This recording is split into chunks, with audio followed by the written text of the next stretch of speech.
Okay, so we are back and we have the thread of the day. The thread of the dizzle. So this is another that feel with no girlfriend thread. You see a little, I think that's Destiny over there. Not a great picture of him. Either he's really small or that girl is very large.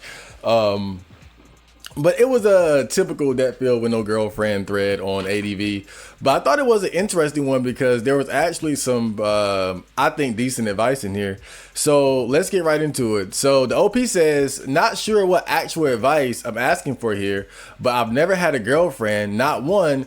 I'm not a young guy either. It's strange because I've seen a lot of different guys able to attract girls throughout my life. For some reason, it's never happened for me. I'm not on the spectrum. I can only conclude that I'm unattractive on every level.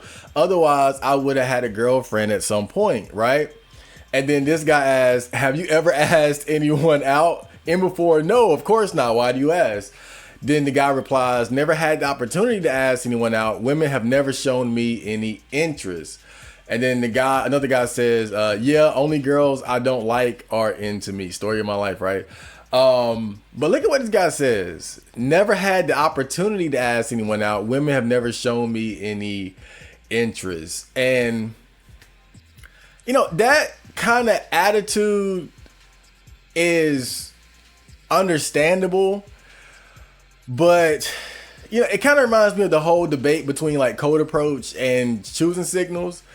Guys in the manosphere, like alpha male strategies, they talk about this a lot, where, you know, do you just go out and code approach girls, which pretty much means you try to talk to girls and ask them out even if they show you no attention whatsoever, versus choosing signals where you only ask out girls who have already given you some level of attention, whether that's eye contact, maybe you guys have spoken and maybe things got a little flirtatious and so you think maybe she might like you.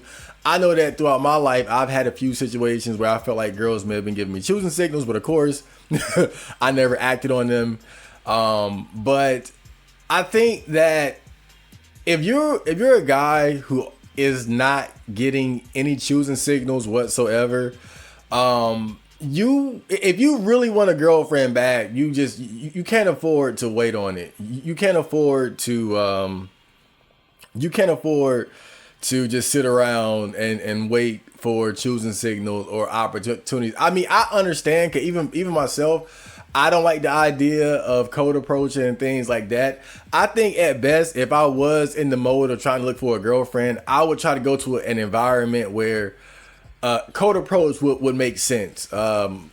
Environments where girls might be more receptive to guys approaching them and things like that. Not the fucking grocery store and the library and shit like that.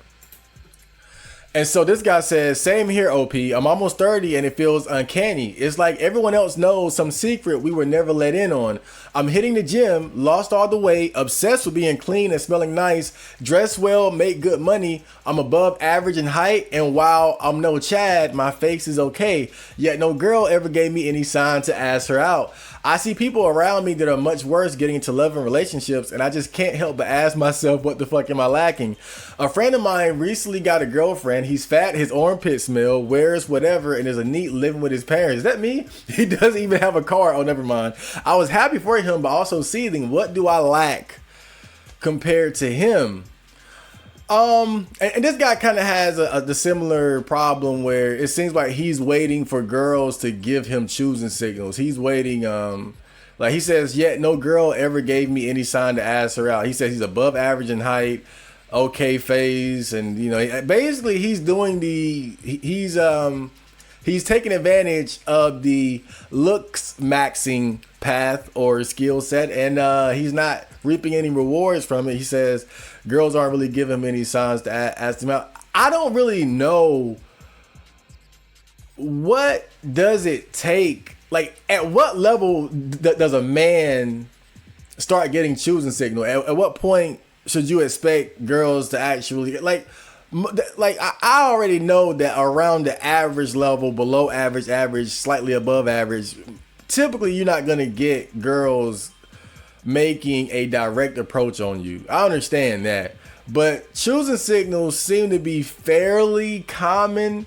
Most average guys have stories of girls giving them some form of attention or indication that they might have wanted that guy to ask them out. But at what level does that really start? Because this guy sounds like he's more attractive than I am. And I kind of base that on the whole height thing, really. But he doesn't seem to have ever gotten any signs. Whereas I felt like I got some choosing signals every now and then. But then he says, I see people around me that are much worse getting into loving relationships. And I just can't help but ask myself, what the fuck am I lacking? I think that, one, you can't, I'm not gonna say you can't, but I think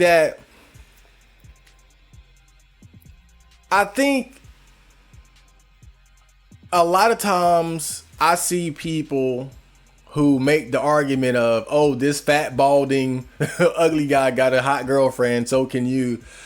I think that it's an issue of not being able to see the forest from the trees. Just because some ugly or less attractive or guys who don't necessarily have the traits and the things that we consider to be what women are looking for, just because some of those guys end up getting girlfriends, that doesn't mean that it's going to be necessarily easy or possible for other guys who are doing just as bad to get girlfriends as it was for them. Because you always have to consider this: how many girls are willing to lower their standards like that? That's the key thing you got to consider. Yes, there are some girls who don't have high standards. There are some girls who just straight up have low standards. And then on top of that, it's, you never know every aspect of the circumstances and situations that led to him being able to pull that off to begin with. I always say this, but I always remember my friend, his first serious girlfriend, she was cute as fuck. And he's not the best looking guy. You know, he's kind of fat and not like sloppy fat because he plays sports, but he's a big guy. And anybody who would have seen them together would have thought, oh, he's so lucky. But what they didn't see is that it was a toxic relationship where he was slaving for the pussy probably because of the disparity in, or, the gap between their attractiveness levels made it so she had the power in their relationship. And so I think that that's another thing. You can't just look at the surface of a relationship and see, oh, this less attractive guy has a more attractive girl. What am I doing wrong? You might not be seeing the ways in which he's compensating for that or the price he's paying for that. Not to be overly pessimistic, I'm just trying to lay out, what could be happening here. But I think this guy kind of has the same problem as the previous one, where again he's waiting on choosing signals and shit like that. And I think that nowadays, not even nowadays, I think just period, as a man, because of the fact that women just have more value than we do on average in the dating market, is their game. They don't have to be as assertive and aggressive about trying to get boyfriends and sex as we do. And so I think, like, I know me personally, right? If I decide, you know what, I'm ready to get a girlfriend, I want to have sex and relationships, I know that my approach is going to be, I have to be assertive. I have to be a go-getter about this. Not saying that, because I know in the past I said that I would ask out 100 women and right. I'm a bit different in my way of thinking about this now. I wouldn't be so gung-ho about it as I once would have, but I would definitely take on the mindset that I need to be assertive about it.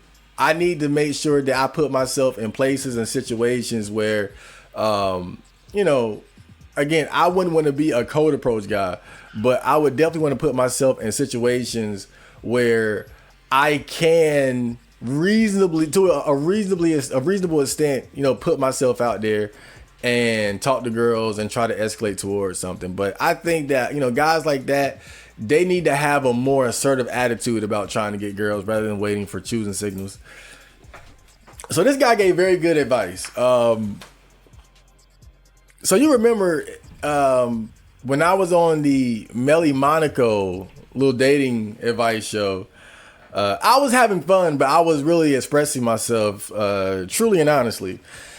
And I said that one of my issues was that I don't know how to communicate or have issue expressing my sexuality out into the world towards a girl. Because, you know, when you're flirting with a girl or you're basically when you're asking a girl out and shit, you might not be saying it explicitly, but when you do that, you are expressing the fact that you do see them in a sexual way. And so you're escalating things to a level outside of the norm of basic social interaction.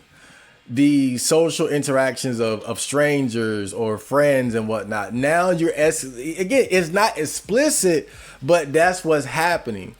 You're expressing sexuality. You're making the conversation sexual, even if you're just asking her out in the most genuine way possible, because everybody knows why you're asking her out. That means that you see her in a sexual way.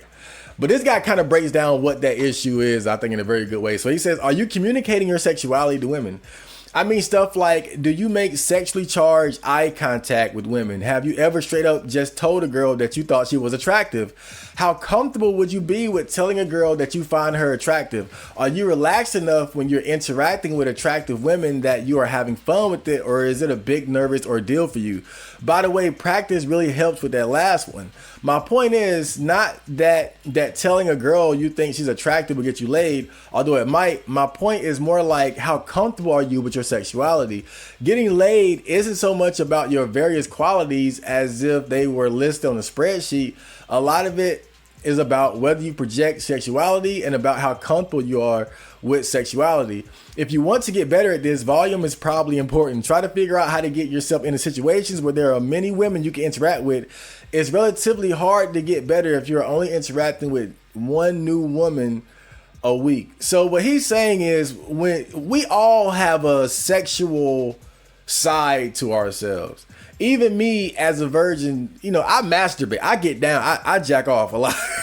Right? So and I can get nasty. So even though I'm a virgin and I don't really express my sexuality out into the world, I still have sexual preferences. I have a sex drive, I have a penis, I have sexual desires. And part of getting girls is being willing to express that towards them, not in an explicit way, but it's kind of like when you see guys who get stuck in the friend zone, right? A lot of times they get stuck in the friend zone because they never express the fact that they see the girl that they're friends with in a sexual way. And so they stay in the friend zone, when the thing is, the earlier you express that you find a girl sexually attractive, the sooner you'll figure out where you stand with her, because she's either going to accept that and allow you to and escalate things with you further, or she's going to reject it, and then you can stay in the friend zone or you can move on. But failure to express your sexuality towards women is what oftentimes leads to guys staying in the friend zone or just not getting any at all. And you know, it all starts subtle. Just like he said, do you make sexually charged eye contact with women? Like, do you give them that eye, like letting them know, like, I'm not just looking at you, I'm looking like I like what I see. You know, when you talk to them, are you flirting? Do you let them know that you find them attractive? And I think that, you know, me personally, I think that would be one of the biggest hurdles should I ever take trying to get a girlfriend seriously. Like, I think I can do it if I put my mind to it, just like just about anything else. But there is a wall there because it's not something that I'm really used to. Is because once you put that out there, you got to deal with the reaction to it. And I think part of what makes it kind of scary too, though, is that you don't want to offend women. You don't want to, because the way girls are, it's kind of like what people say, whatever you do around women, the key is be attractive, don't be unattractive. you could express your sexuality and your interest in a girl, and she could take it one way if she found you attractive, but she could take it the complete opposite way if she didn't. You know, and I think that's part of what makes it kind of scary. And this guy says, this 4chan pearl of wisdom. And then another guy replies and says, honestly, all this stuff only works if you're legit Giga Chad, 9 out of 10, groom style, hot looking, so that you obviously gather attention from women, or if you go for girls who are 6'10" or less. Nothing wrong with 6'10", with 6'10" girls, man. I think 5 out of 10 is pushing it, but a 6 out of 10 is, dude, a 6 that's cooperative and cool, dude, that most men would be satisfied with that. If you're average male, you're pretty much invisible, and if you try to make eye contact, you'll rather end up being a creep who looks at women. Be attractive, don't be don't be not attractive. I just say that too. I think this guy's being a little bit too pessimistic though. You don't have to be a 9 out of 10 Giga Chad to play the basic flirtation game with girls. I don't mean to sound like a blue pill normie, but the fact is, you know, plenty of normal guys out there are playing the game and they're finding success. They're not having as easy and as fun of a time as a 9 out of 10 Giga Chad, sure, but it's not impossible just because you're not within that because you're not within that tier of highly attractive, tall, handsome, ripped, whatever type of men. So it's no need to be that pessimistic about it. But I do think that what he says about, you know, if you're the average guy, you're pretty much invisible. That I think that's kind of true. It's got to be something about you that stands out, you know. But that's why, as a man, it is important for you to have an attitude of being assertive when it comes to dealing with women. Because if you don't do anything, if you don't say anything, then you really are going to be invisible. You really are not going to stand out, you know. And so you got to make moves and you got to take action so that you can force something to happen. You can't just be waiting around. So this guy says, about to give you the big secret, OP, ass women out. Girls don't tend to like to make the first moves because they're pussies and would rather have a man do it. Strike up a conversation, preferably one in which you know she'll be able to talk for multiple minutes about, and ask for their number after. Once the convo is initiated, if she's interested, it'll flow. Not rocket science. So what he's saying is, pretty much what I was saying earlier, is that, you know, most guys, you're just going to have to take action and ask women out, talk to girls, whatever. You know, that's no big secret or anything really. But I think the thing when he said about conversation, that's like the filling out process. When you talk to a girl and you start asking her questions and things like that, y'all talking, you that is to try to figure out how she feels about you. Because if you are socially aware, if you have at least decent enough social skills to be able to read people and how they feel about you, how they're reacting to you and what you say and how you look, because, you know, the whole thing about body language and how you can read people through body language is definitely real. A girl doesn't have to say she doesn't find you attractive. She doesn't have to say she wants you to go away for you to know that that's what she's thinking. You know, sometimes, like, I remember, I remember when I was in the mental hospital. I know I've told this story several times, but I was asking out every girl that I could when I was in there. And that was because I was just bored to death, right? And I kind of experienced this scenario where, you know, some girls were more receptive to it and you could feel it. And then there were some girls who were just cold, shut down. Like, so the whole conversation thing is just to kind of get a feel for it and to see if, you know, she's feeling you or not. And then if not, keep it moving. If she is, ask her out, I guess. This guy says, I asked out 40 women, got rejected every single time, and I don't look bad. I have I see. I thought he was saying I have a boyfriend. He's saying they said I have a boyfriend. You guys act like you just have to ask out 2 or 3 girls and it will just happen. Yeah, and see, that's the other thing too. It's not as simple as just, if you just decide to start asking girls out, it's gonna work out. That's the other thing too. Even the most optimistic, diehard PUA code approach practitioners, even they'll admit there's at least a 90% plus failure rate when it comes to the code approach game. So when you're talking about guys, and these are guys again they are in the game fully. They are experienced. They are all about that. You're talking about taking guys who have no relationship experience, very little experience interacting with women, period, especially in a sexual way. Never had, you talking about virgins and shit, and then telling them to play the same type of game.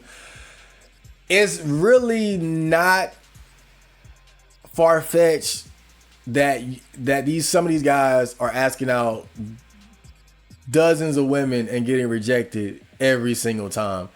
And those rejections for a guy who's had no success with women, I think that it's going to really do a lot of damage to what little confidence they have in the first place. But like I've always said, dating is a very brutal game. I'm not some guy that's just gonna sit here and say, oh, there's always hope and this and that. There is a limit to hope. And when you're a guy who has asked out 40 fucking women and have gotten rejected every single time, especially if before that you already had confidence issues and might have considered yourself an incel or something, I mean, it could do irreparable damage to your psyche and confidence. Kind of like this is a weird reference or comparison, I guess. But in the anime Hajime no Ippo, Takamura fights a guy named Brian Hawk. And Takamura beat Brian Hawk so bad that it traumatized him. And Brian Hawk wasn't able to fight ever again. I think for guys like this who experience so much rejection, it can be like that's the dangerous thing about it. You want guys to try. But when you have these guys who are starting from absolute zero, and again, no positive experiences with women, no confidence, and this is their introduction to dating, man, it could have a very, very bad effect on them mentally. And when that happens, they might just completely take themselves out of the game. I mean, I'm an optimistic, positive person, and even I took myself out of the game voluntarily. But then the guy underneath him says, for this to even be a possibility, you need a woman to show interest in you. Going up and code approaching random women will achieve nothing and only destroy what little self-esteem you have left. Now, I don't want to... I always try to avoid talking in complete absolutes, because code approach does work for some guys. Some guys will stand by the code approach game. Some guys have found success with it, but I think that the odds are so against. I'm again, you're talking about 90% failure rate. So the odds are definitely against. It's not impossible, but the odds are heavily against you. So he's not completely off. But I think that, again, waiting for women to show interest in you, that's not exactly a good strategy, especially for average guys, especially for, when I hate to say it, when I think of like 4chan guys who complain or are just expressing their problems and lack of success with women, oftentimes we're kind of weird. We're a little off brand. So for guys like us to, just walk around and expect girls to show interest in us, that's kind of unlikely. But I think what you could do, instead of just code approaching completely random women, is, like I said earlier, try to figure out or find places where girls would be more receptive to you initiating contact with them. Now, I've never done this myself, so I'm just theorizing here. I'm just virgin theorizing here, as I always tend to do. But I would imagine that if you go to a place like maybe a concert or something, but then the noise level, it was too loud. But what, it's got to be an intermission or something. But I'm just throwing something out there. Maybe you could go to a concert where girls are in a different type of headspace. Because you got to think, bro. The problem that I have with Code Approach is that most of the time you're talking about situations where girls are on a mission to get shit done. You're talking about girls at work or going to work. You're talking about girls in the grocery store who are shopping, girls in the library who are looking for books, girls at the gym who are there to work out and look cute, but whatever. Most of the places where guys talk about code approaching girls are places where girls are really, for the most part, not looking or going to be very receptive to that in the first place. That's why most code approaches, or at least that's part of why most code approaches fail, is that it's done in a completely disadvantaged environment where the girl is just trying to get and go and get. I think that you would probably have better success depending on the circumstances and the environment. Again, I'm just throwing something out there, maybe a concert or just, I think the best environment is a place where girls are going to play or have fun. That's probably the best place. If you go into Code Approach, is the best places to do it are places where girls are going to relax, to have fun, to kick it. Not when they're running errands and shit.